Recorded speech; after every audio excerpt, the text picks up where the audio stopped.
Hey all right and welcome to all. आज है 8 मई। यूपीएससी मेंस क्वेश्चन को डिस्कस कर लेते हैं। नोट है, करंट बेस्ड क्वेश्चन है। जिसने भी आज का 8 मई हिंदू का एनालिसिस नहीं देखा वो देख लीजिए, क्योंकि एडिटोरियल उसी पे बेस्ड है और उसी पे बेस्ड में हमने क्वेश्चन दिया है। बहुत सारे बच्चे पूछते हैं कि सर नोट्स कैसे बनाएं। नोट्स और कुछ नहीं होते, यही होते हैं, ठीक है, कि जो एडिटोरियल की आंसर राइटिंग करना सीख ले तो उसको करंट अफेयर का इश्यू समझ में आ जाता है और उसके नोट्स प्रिपेयर हो जाते हैं। बहुत सिंपल है, फिर बस आपको रिवाइज करना पड़ता है। क्वेश्चन बहुत सिंपल है कि कोविड-19 की जो वैक्सीन है उसमें जो इंटेलेक्चुअल प्रॉपर्टी प्रोटेक्शन होता है या पेटेंट रखते हैं अपना 10 साल से 15 साल का, अगर उसको वेव ऑफ कर दिया जाए टेम्पररी, तो उसके बारे में कमेंट कीजिए। तो सिंपल सा क्वेश्चन था, ये मैंने पूरा अपने लैंग्वेज में समझाया भी था। और जो पेड यूज़र हैं सबसे पहले 2 सोर्स को रेफ़र कर सकते हैं। एक हमारी वीडियो एनालिसिस जिसमें मैंने पूरा कॉन्सेप्ट समझाया हुआ है, दूसरा एक सोर्स भी दिया है जिससे कि आप देख सकते हैं कि किस तरह से उस सोर्स का यूज़ करके अपनी आंसर राइटिंग जो है कर सकते हैं, right. But without moving further आपको टेलीग्राम एप्लीकेशन डाउनलोड कर लेनी है। सर्च बॉक्स में टाइप करना है @PR पब्लिकेशन, तो आप इस फ्री ग्रुप से ज्वाइन हो जाएंगे। नाउ इस ग्रुप को जरूर ज्वाइन कर लें, क्योंकि यहाँ पर डेली के बेसिस पे यूपीएससी मेंस का क्वेश्चन दिया जाता है और आपकी तैयारी मेंस के लिए फ्री में करवाई जाती है। आपको पता चल जाता है कि किस तरह से आप इनिशिएट करना तो सीखेंगे, है ना। ऐसा नहीं होगा कि प्रीलिम्स के बाद जस्ट आप टेस्ट सीरीज ज्वाइन करो। पर टेस्ट सीरीज कैसे ज्वाइन करोगे जब तक आपको ये स्ट्रक्चर, प्रॉपर स्ट्रक्चर लिखना नहीं आएगा। बहुत सारे बच्चे सोचते हैं कि मुझे अलग अलग पॉइंट आएँ, पर पॉइंट तो सेकंड मैटर करता है कि पॉइंट आप बाद में लिखें। पहले आप स्ट्रक्चर बनाना सीखें कि इंट्रो, बॉडी और कंक्लूजन पार्ट कैसे देते हैं। एक 150 वर्ड्स में, 250 वर्ड्स में अलग होता है, ऐसे में अलग होता है, एथिक्स में अलग होता है, ठीक है। तो ये चीज़ करना सीख लें। अगर आप चाहते हैं और ज़्यादा PR पब्लिकेशन के साथ मिलके आप तैयारी करना, तो आप क्या कर सकते हैं, PR पब्लिकेशन के पेड कोर्सेज़ को ज्वाइन कर सकते हैं। ईयरली प्लान है 499 रुपीज़ का, जिसमें पूरे 1 साल तक द हिंदू के नोट्स जो आंसर राइटिंग करवाई जा रही है दूसरे एस्पिरेंट की, आप देख सकते हैं। आपकी जो कॉपियाँ हैं वो भी चेक होंगी। NCERT 6 to 12 के नोट्स, फ़ोन गाइडेंस आपको मिल जाती है। अगर आप फ्रेशर हैं या 1 साल अटैम्प्ट दे चुके हैं तो NCERT टेस्ट सीरीज ज्वाइन कर सकते हैं। 499 रुपीज़ की सभी सब्जेक्ट की टेस्ट सीरीज होंगी। चैप्टर वाइज टेस्ट आपको मिलेंगे, PDF फॉर्मेट में मिलेंगे, डिटेल्ड सॉल्यूशन आपको मिलेगा। कॉम्बाइंड अगर आप लेते हैं तो 799 रुपीज़ का आप अवेल कर पाएंगे।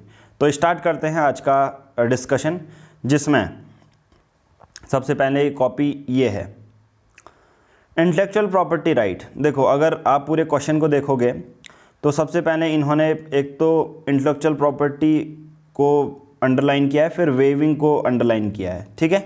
बस, तो इंटेलेक्चुअल प्रॉपर्टी एक कैटेगरी है जिसमें टेंजिबल कैटेगरीज आते हैं ह्यूमन इंटेलेक्चुअल की, जैसे कॉपीराइट है, पेटेंट है, ट्रेडमार्क है, ट्रेड सीट्स है। इंटेंजिबल, ठीक है, टेंजिबल तो नहीं, इंटेंजिबल, ठीक है। Copyright, patent, trademark, trade sheets, geographical indicator भी आते हैं, ठीक है, ये भी चीज़ याद रखना।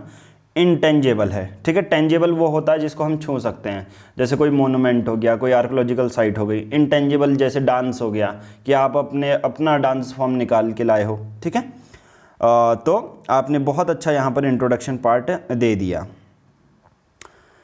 क्यों ज़रूरी है वेब ऑफ करना किसी पेटेंट को। देखो, बहुत बार क्या होता है, अगर एक ही कंपनी एक दवा बनाएगी तो उससे उस दवा की कीमत बहुत ज़्यादा हाई हो जाती है, जो मैं अभी एक्सप्लेन नहीं करने वाला हूँ, क्योंकि 8 मई को आज के एनालिसिस आप देख लीजिए, आपको समझ में आ जाएगा।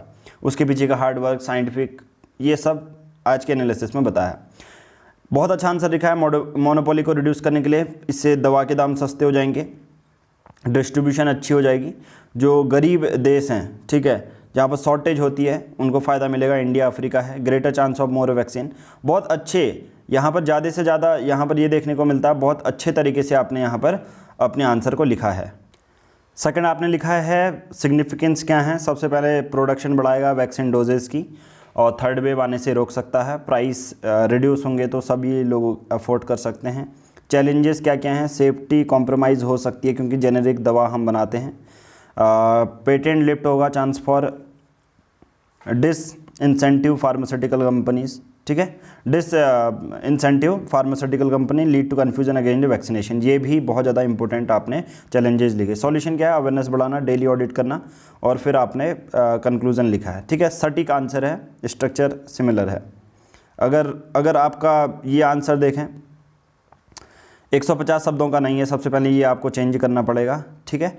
ये 250 शब्दों का ये है, सबसे पहले ये आंसर गलत हो जाएगा क्योंकि आपने वर्ड लिमिट को क्रॉस कर दिया, ठीक है। दूसरा आपका ये होगा कि 150 शब्दों में इतना इंट्रोडक्शन बड़ा नहीं होना चाहिए, ठीक है। ये चीज़ याद रखना। इंटेलेक्चुअल प्रॉपर्टी को आप बस खाली 2 लाइन में एक्सप्लेन करते इनफ था और ज़्यादा नहीं। Recently government of India Africa, हाँ आप ये वाला लिख सकते हैं, ये बहुत अच्छा आपने पॉइंट लिखा, बट आपको ये वाला जो पॉइंट था इतने बड़े इंटेलेक्चुअल प्रॉपर्टी को 6 या 7 लाइन में एक्सप्लेन करने की ज़रूरत नहीं थी क्योंकि आपको यही सीखना है। आंसर राइटिंग में पॉइंट आपको बहुत मिल जाएंगे, बट 150 शब्दों में कितना इंट्रोडक्शन होना चाहिए ये आपको समझना है, ठीक है। ठीक है, आर्गूमेंट क्या क्या हैं जिसमें कि फेवर करता है, बहुत सही है। फिर अगेंस्ट में है कि चैलेंजेस, जनरली आप चैलेंजेस यहाँ पर लिखने का ट्राई कर रहे हैं, राइट। फिर आपको इतना एक्सप्लेन करने की ज़रूरत नहीं थी, बस पॉजिटिव और नेगेटिव लिखिए, फिर वे फॉरवर्ड लिखें, और ये सबसे पहले आप अपने वर्ड लिमिट को कम कीजिए, ठीक है। नाउ इसमें भी आपको आपकी भी कॉपी में थोड़ा सा इंट्रोडक्शन 150 शब्दों के बेसिस पर बड़ा है, इसको कम कीजिए। नीड टू, अब क्यों वेव ऑफ करना, फिर बाकी पॉइंट तो सेम है, मोनोपोली हटाने के लिए कॉस्ट इससे कम हो जाएगी, ये फ़ायदा है। चैलेंजेस आपने लिखे हैं, सॉल्यूशन आपने लिखे हैं, ठीक है, बहुत बेहतरीन आंसर है, ठीक है। बट ये इंट्रोडक्शन पार्ट को छोटा कीजिए आप, ठीक है। आपने महामारी के IPR छूट की सहमति देने के लिए, ठीक है, आपने करंट वाला इशू डाल दिया, बहुत अच्छी बात कही आपने, ठीक है। और IPR के प्रकार आपने पेटेंट, 20 साल, कॉपीराइट थोड़ा सा एक्सप्लेन कर दिया, इनफ है, और ऐसे ही एक्सप्लेन करना सही है। क्यों आवश्यकता है, लागत उच्च होने से खरीदना मुश्किल है, टीकों का असमान तरीके से, ठीक है, डिस्ट्रीब्यूशन जो होता है अच्छे से नहीं हो पाता, इसलिए आवश्यकता है। पेटेंट अवधि 20 साल पूरा होने के इंतजार तक महामारी का भयंकर रूप सामने आ सकता है, जो कि आपने देखो आज का हिंदू एनालिसिस का पूरा उपयोग आपने किया है और आपकी आंसर राइटिंग में वो झलक भी रहा है। भारत और अफ्रीका के लिए महत्व, यस आपने बहुत अच्छा यहाँ पर लिखा। जेनेरिक दवा जल्द पहुँचने में कोविड तक छूटने में मदद मिलेगी, ठीक है, इस कोविड चक्र टूट जाएगा, और आपने कंक्लूजन लिखा है, आपने भी बेहतरीन आंसर यहाँ पर लिखा है। और वैक्सीन का राष्ट्रीयकरण होने के कारण मानव ये पीछे छूट रहा है, यस ठीक है, बहुत बेहतरीन आंसर है, टू द पॉइंट लिखा है, 150 शब्दों में इनफ है, मोर देन इनफ है, ठीक है। रिसेंटली आपने पॉइंट डाल दिया, इंडिया और साउथ अफ्रीका ने प्रपोज किया है वेव अप। नीड क्या है, only drug companies which on patent authorise to manufacture COVID vaccine. क्यों ज़रूरत है ये, क्योंकि सब जिसके पास पेटेंट है वही बना सकता है, आपने यहाँ पर अच्छा लिखा, और इससे सस्ती दवाइयाँ हो जाएंगी, सिग्निफिकेंस भी है भारत के लिए, सजेशन आपने दिया, ठीक है, और कंक्लूजन दिया, अच्छा आंसर है ये, ठीक है। उसके बाद ये वाला आंसर, अच्छा आज 2 हिंदी माध्यम की वो आई हैं, पहली आई है आपकी पूजा जी की, ठीक है, ये बहुत अच्छा आंसर दिया। अब ज्योति मेहता की यहाँ पर ये है, आई थिंक ये, ठीक है।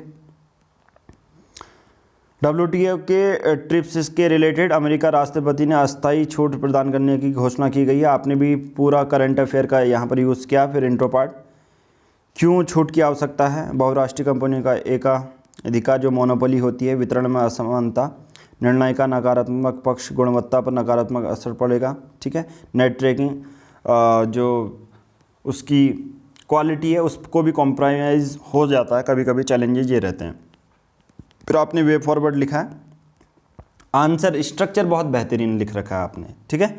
आप लोगों का यही होता है, क्यों मुझे चेक क्या करना पड़ता है, देखो जो ये पॉइंट होते हैं ना वो आपको कहीं पर से भी मिल जाते हैं। दूसरा ये पॉइंट मैं समझा भी देता हूँ आपको, तो पॉइंट की तो कोई दिक्कत ही नहीं है, आप ऐसे ट्रीट नहीं कर सकते कि मैंने अच्छे पॉइंट लिखे हैं या इसने बुरे पॉइंट लिखे हैं। पॉइंट क्योंकि सभी को पता है पॉइंट क्या है, सभी सिमिलर ही रहते हैं जनरली, पर मुद्दा यहाँ पर यह आता है, अगर आप देखोगे सभी के पॉइंट सिमिलर हैं, बट सबकी आंसर राइटिंग नोटबुक देखोगे तो सबके आंसर अलग अलग देखने को आपको मिलेंगे, ठीक है। वही होता है एक्चुअल में आंसर राइटिंग की स्किल, ठीक है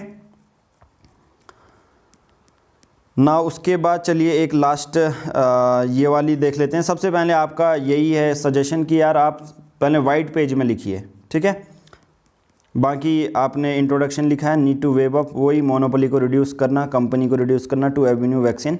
और यही जो चीज़ फॉर्म में लिखा है ना, वही चीज़ अगर आप वाइट पेज में लिखोगे थोड़ा सा ये लाइन वाइन डाल के, तो एक्चुअल में आपको आंसर राइटिंग स्किल आ जाएगी। ये मैटर नहीं करता अभी आपके लिए, जो शुरुआती जो आंसर राइटिंग कर रहे हैं उनके लिए ये मैटर नहीं करता कि वो कैसे पॉइंट लिख रहे हैं, ठीक है। तो वैक्सीन क्वालिटी, सेफ्टी, ये चैलेंजेस अभी हैं। फिर आपने कंक्लूज़न लिखा, और यहाँ पर कंक्लूज़न लिखने की ज़रूरत नहीं है, ठीक है, ये चीज़ याद रखना। डायरेक्टली लास्ट में ये करो, उसका मतलब कंक्लूज़न है। बॉडी, इंट्रो, बॉडी और कंक्लूज़न, ठीक है, ये चीज़ याद रखना। बाकी सभी लोगों ने अच्छे आंसर लिखे हैं, ठीक है, और डेली की प्रैक्टिस करते रहिए। और यही है कि यार इसमें डिमोटिवेट मत होना। सभी लोग, बहुत सारे बच्चे आंसर राइटिंग को लेकर डिमोटिवेट भी रह जाते हैं बहुत बार। वो कहीं ना कहीं आपका देखना बाद में फ़ायदा करेगा। और ये सिर्फ ऐसा नहीं कि आंसर राइटिंग के लिए, अगर आप देखोगे ना आपकी अवेयरनेस थोड़ी सी बहुत ज़्यादा बढ़ जाएगी। जो कुछ 3 या 4 महीने से कर रहे हैं ना, उनकी जो चाहे वो प्रीलिम्स के लिए सोचने की क्षमता है, मेंस की सोचने की क्षमता है, या कोई मैं टॉपिक का रैंडम टॉपिक दे रहा हूँ आप उस पर कमेंट करने की क्षमता है, आप ये देखेंगे कि ये आपकी ऐसी नॉलेज होती है जो बुक पढ़ के नहीं आएगी। जब आप आंसर राइटिंग करोगे, आप लिख रहे हो स्ट्रक्चर, तो ये एक ऐसी नॉलेज है यार जो एक्चुअल में क्या होता है ना कि आपकी वो नॉलेज वो निखर के नहीं आती है अगर आप नॉर्मल आंसर राइटिंग नहीं करोगे। बट अगर आप आंसर राइटिंग कर रहे हो तो किसी एक टॉपिक को समझने की क्षमता बहुत अच्छी आ जाती है आपको, ठीक है। ये बहुत सारे बच्चे गौर नहीं करते, बट ये मैं आपको बता रहा हूँ, ठीक है। चलिए आज की इस वीडियो में इतना ही। Thank you.